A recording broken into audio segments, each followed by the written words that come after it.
Olá, você está no canal Um Conto por um Ponto. Eu te convido a curtir, a comentar, a compartilhar e se inscrever no nosso canal. Eu ainda me lembro do momento em que tudo acabou. Estávamos sentados um de frente para o outro tomando o café da manhã. Tudo parecia diferente e as palavras dele foram como um golpe quando simplesmente ele disse aquilo que eu temia. Não havia mais nada a ser feito. O nosso casamento, como ele disse, tinha acabado e eu precisava esquecê-lo.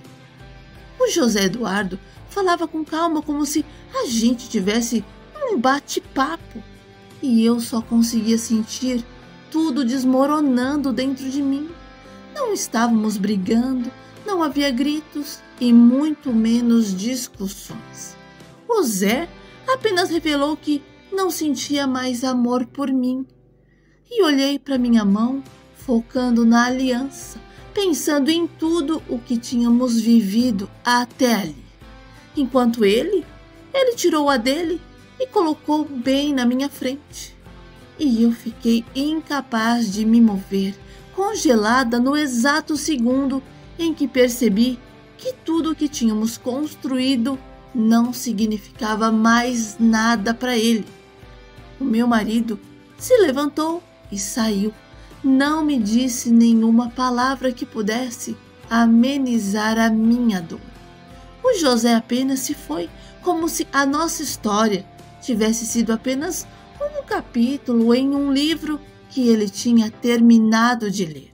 E eu fiquei ali sozinha, sentindo o vazio se alastrar com a sensação de que, de alguma forma, eu tinha apostado e perdido todas as fichas.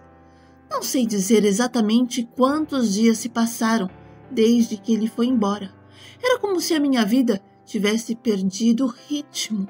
Eu levantava, olhava ao redor, mas não havia sentido em nada que eu fazia. Sabe, eu sei que a vida não parava mesmo quando eu queria.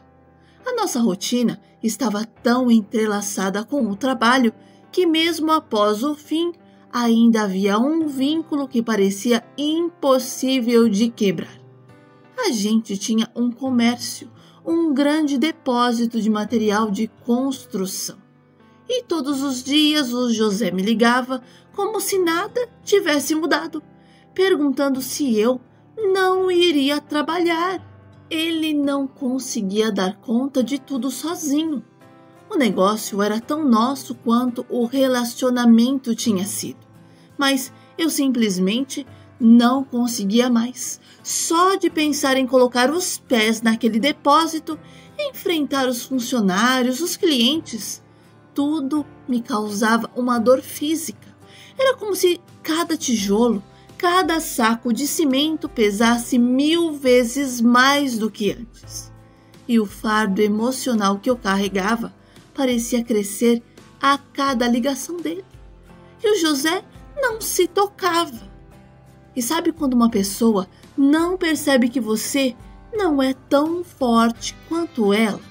Ele tinha essa capacidade de ignorar o óbvio, de achar que porque ele estava lidando bem com tudo, eu deveria estar também. Mas não era assim, poxa. Ele não via o quanto eu estava quebrada por dentro. E cada ligação dele me fazia lembrar que, enquanto ele seguia em frente, eu estava ali, estacionada, afundada nos escombros de um relacionamento que já não existia mais. E sabe de uma coisa? Eu não sabia como dizer a ele que eu não podia mais continuar. Como explicar que o término não tinha sido apenas entre nós dois, mas também entre mim e a vida que levávamos juntos. O trabalho, o depósito, tudo isso me parecia agora parte de outra pessoa, de uma versão de mim que eu já não reconhecia. Mas ele não via e continuava insistindo como se a minha ausência no depósito fosse só um capricho, uma fase. O que ele não entendia era que eu estava esgotada, que eu não tinha mais forças para carregar aquilo tudo sozinha. O José sempre foi mais forte do que eu, mais prático. Agora, mais uma vez, ele estava ganhando. Conseguia manter o controle enquanto eu me sentia esmagada pela pressão de ter que ser a mesma pessoa que ele conhecia, mas eu não era mais. E a cada dia ficava mais claro, ele realmente tinha levado tudo, não só o relacionamento, mas também a minha identidade, o meu espaço no mundo. E eu estava ficando, sem nada. Apenas o vazio e a sensação de que em algum lugar eu tinha perdido a batalha. E tentei me convencer de que as coisas melhorariam com o tempo, que a dor iria se dissipar. Mas cada silêncio, cada noite solitária me fazia perceber que estava apenas no começo. O mais estranho era que, mesmo sabendo que ele não voltaria, eu não conseguia me livrar da sensação de derrota. Não apenas por tê-lo perdido, mas por sentir que, de alguma forma, eu era a culpada. Sabe como naquelas competições em que você faz tudo certo, mas o adversário é ainda melhor, mais rápido, mais preparado? Então, o José seguiu em frente, como se o amor fosse uma roupa que você podia trocar na hora que bem quisesse. E eu via as suas redes sociais. Ele parecia bem feliz, como se nada tivesse abalado. Não havia sinal de dor nem de remorso, apenas sorrisos e novos planos. E eu me perguntava como ele fazia aquilo. Como era possível seguir em frente tão rapidamente? Como se o que vivemos juntos não passasse de uma fase que ele superou. Enquanto eu me afogava em lembranças. Os meus amigos, os meus pais, as minhas irmãs tentavam me consolar. Diziam que eu precisava ser forte e que logo encontraria alguém melhor. Mas nada daquilo importava.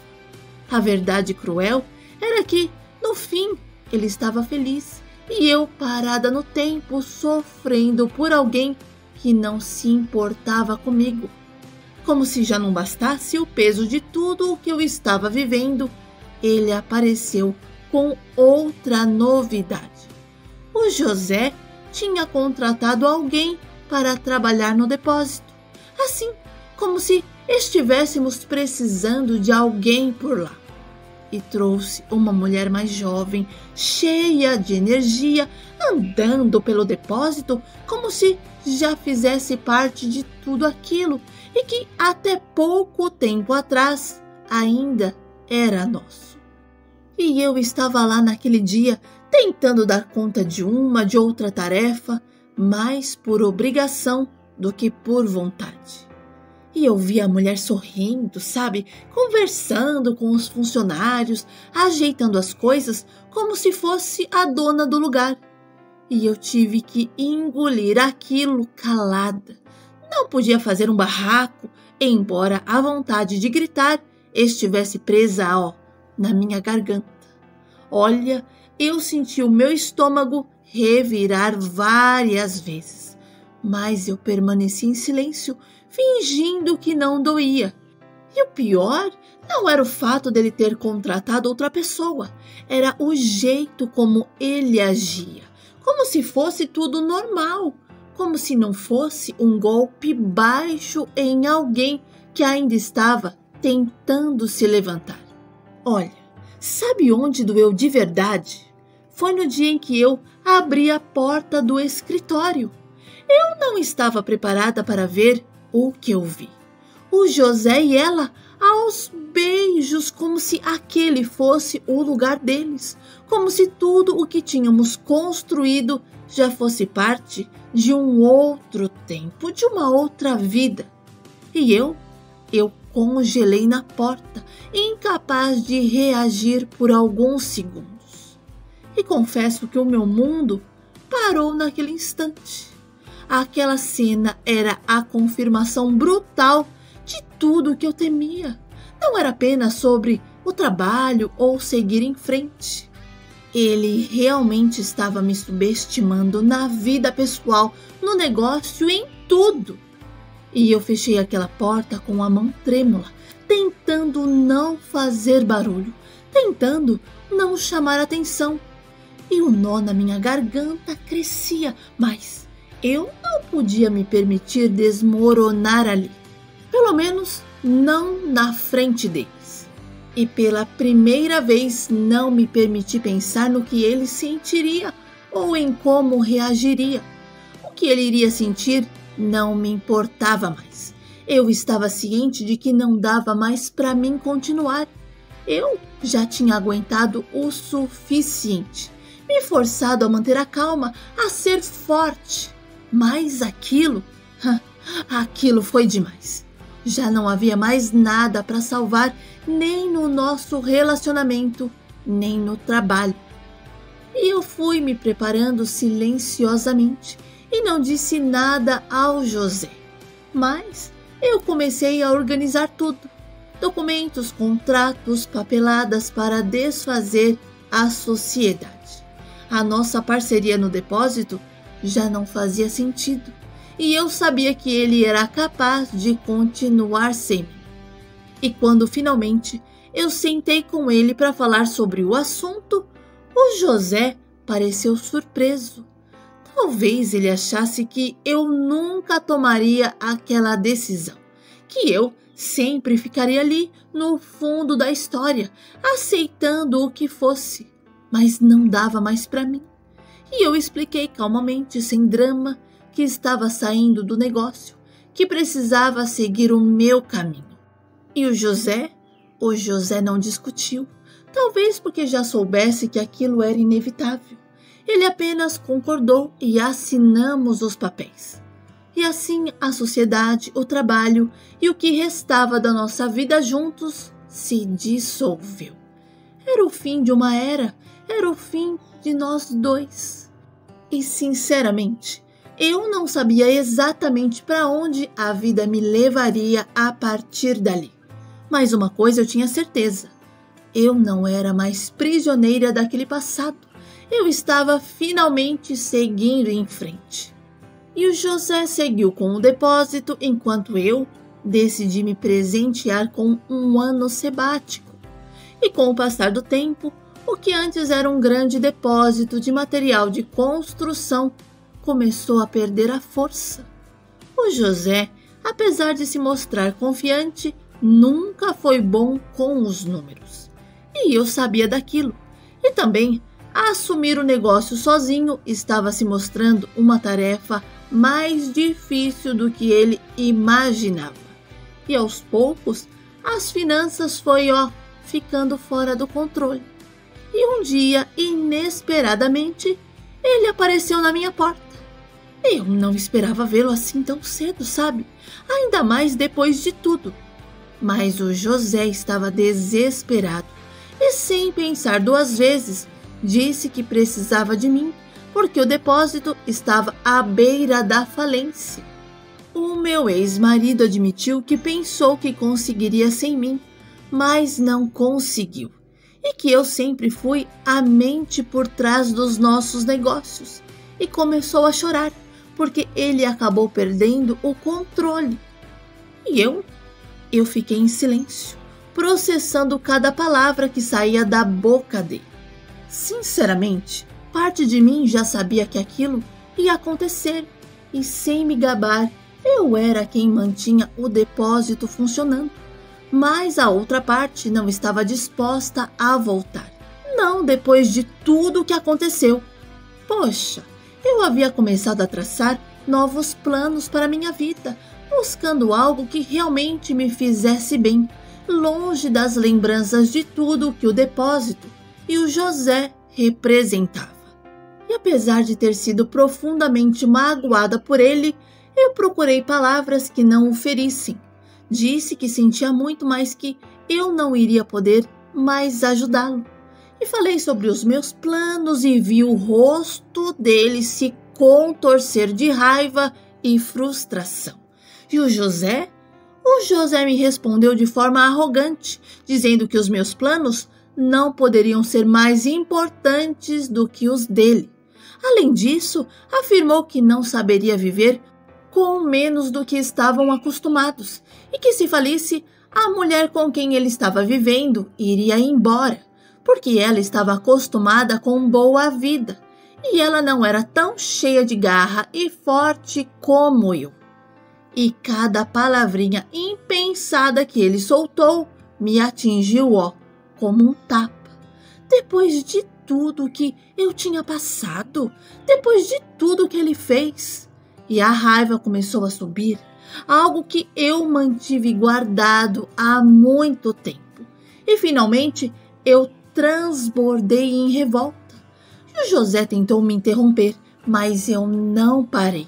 E falei que ele tinha me usado tanto no relacionamento como no trabalho e que eu carregava o peso de todas as decisões que fazia no negócio e fazia ele prosperar, enquanto ele se preocupava apenas em trocar de carro. E agora que tudo estava simplesmente desmoronando, ele me queria como empregada de volta? Não! Sinceramente, eu botei um ponto final e afirmei que não era mais aquela pessoa que ele podia montar em cima. E a gente discutiu tanto, mas tanto, que o meu irmão precisou intervir. E o José gritou que não se importava comigo. E eu respondi que também não me importava com mais nada referente a ele. E ele foi embora, me chamando de mal amada. Juro que ainda ouvi isso. E foi então que eu decidi que não ficaria mais parada, pois havia passado tempo demais me afundando em lamentações.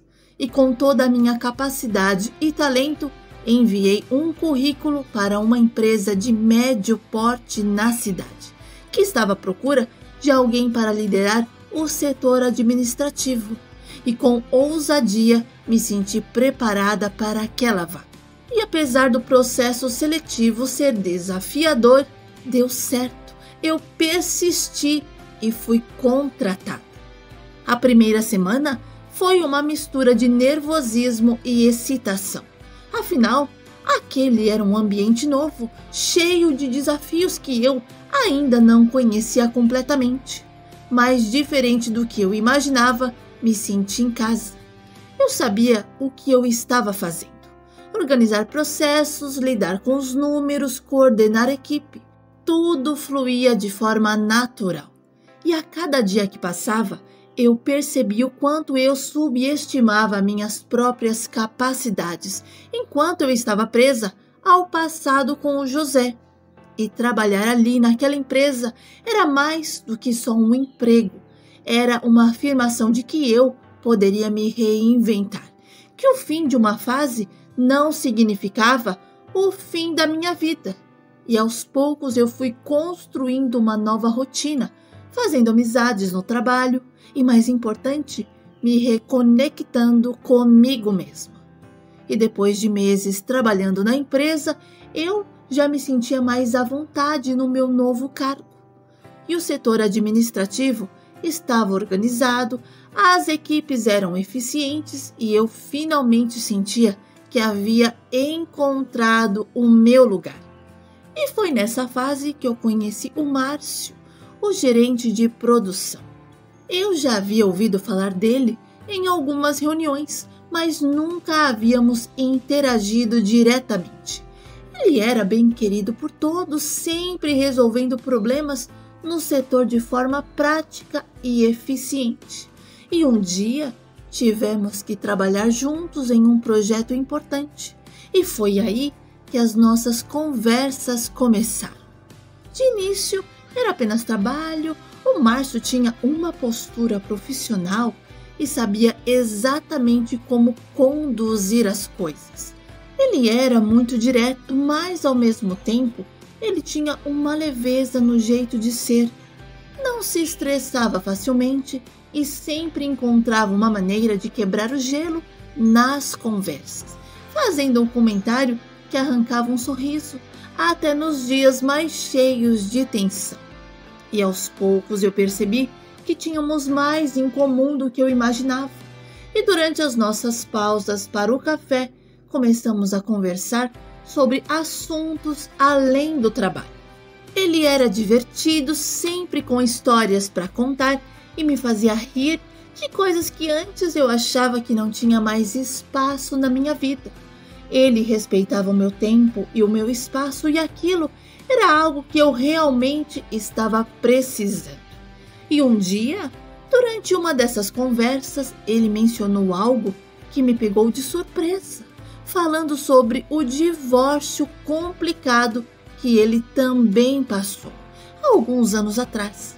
Mas o Márcio falava com tranquilidade e a frase que martelou na minha cabeça foi: a gente acha que não vai conseguir seguir em frente, mas de alguma forma a vida continua e às vezes encontramos forças onde menos esperamos.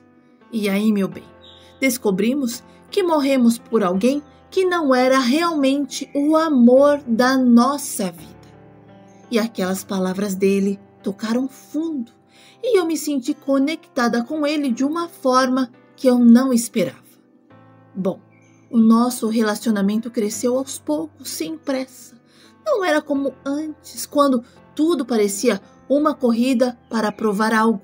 Com o Márcio, tudo era leve e natural. Ele sabia respeitar as minhas feridas, mas também me incentivava a olhar para o futuro com esperança. E certa tarde, ele me convidou para um jantar e naquele momento eu percebi que estava pronta para recomeçar, não apenas em minha carreira, mas em minha vida pessoal também. Eu estava aprendendo que o amor podia ser tranquilo, sem pressões ou traições. Com o Márcio, eu finalmente me senti em paz. O trabalho na empresa continuava a ser um sucesso e eu estava cada vez mais envolvida nas decisões importantes, ajudando a empresa a crescer e sentia que estava no controle da minha própria vida. E a dor do abandono, da traição ficou para trás. E agora eu construía um novo caminho, com novas possibilidades e talvez um novo amor. Os meses passaram e o Márcio e eu continuamos nos aproximando. As nossas conversas começaram a se estender além das paredes da empresa. Jantares informais, passeios tranquilos no final de semana e até as longas conversas sobre a vida no final do dia foram criando uma conexão mais profunda entre nós. E durante um dos nossos encontros, o Márcio se declarou. E eu, a princípio, senti medo. Medo de me machucar de novo, sabe? De confiar e ter essa confiança quebrada. Mas, ao mesmo tempo, havia uma calma dentro de mim, que eu não sentia há muito tempo. Eu sabia que o Márcio era diferente. Ele não estava ali para me sufocar ou me fazer sentir pequena. Ele estava ao meu lado, me fortalecendo, respeitando cada espaço que eu precisava respirar. E aquele momento foi decisivo, sabe? E decidimos então nos dar uma chance de recomeçar de forma saudável, sem as marcas profundas das dores que carregávamos. Não era sobre esquecer o passado, mas sim sobre aprender com ele e usar as lições para construir um relacionamento mais forte. Márcio e eu construímos uma vida juntos, baseada no respeito mútuo. O nosso amor se tornou uma base sólida sobre a qual erguemos a nossa família. Casamos em uma cerimônia simples, mas cheia de significado, e foi um dia de celebração do novo começo, um passo muito importante. A cerimônia aconteceu em uma pequena chácara cercada por familiares e amigos próximos, e com o tempo a nossa família cresceu. e tivemos 2 filhos, Gabriel e Miguel, que trouxeram uma alegria imensa para as nossas vidas. A nossa vida não era perfeita, como em qualquer outra família. Enfrentamos desafios, obstáculos, mas enfrentamos tudo juntos, com a força que construímos ao longo dos anos. Eu acabei me mudando, mas sempre voltava para visitar os meus pais. E um dia, enquanto eu me dirigia à casa deles, avistei um homem sentado na porta de um pequeno depósito de construção. E na hora que eu vi, era o José. Olha, foi um choque em me deparar com o José tão diferente, tão desgastado, e aquilo despertou em mim uma mistura de tristeza e alívio. Tristeza por ver como a vida dele estava estagnada, e alívio por perceber o quão longe eu havia chegado. E ao ver o meu ex-marido, entendi que a dor tinha sido um capítulo necessário para chegar até onde eu estava. E não aguentei, parei o carro e fiquei observando ele por um momento. O José então levantou os olhos e os nossos olhares se cruzaram. E ele me cumprimentou com um leve aceno de cabeça. E eu educadamente fiz o mesmo. Em seguida, eu decidi seguir em frente. Não havia mais necessidade de palavras. A visão do meu ex se dissipou no retrovisor e eu olhei para frente. Eu fiquei pensando, sabe, se eu estivesse continuado com ele, a minha vida estaria estagnada na mesma dor e frustração. Mas quando eu segui em frente, encontrei um caminho onde o amor e a felicidade existem. Hoje eu tenho uma família amorosa, uma carreira que me realiza e uma vida que é verdadeiramente um reflexo da força que construí ao longo do tempo.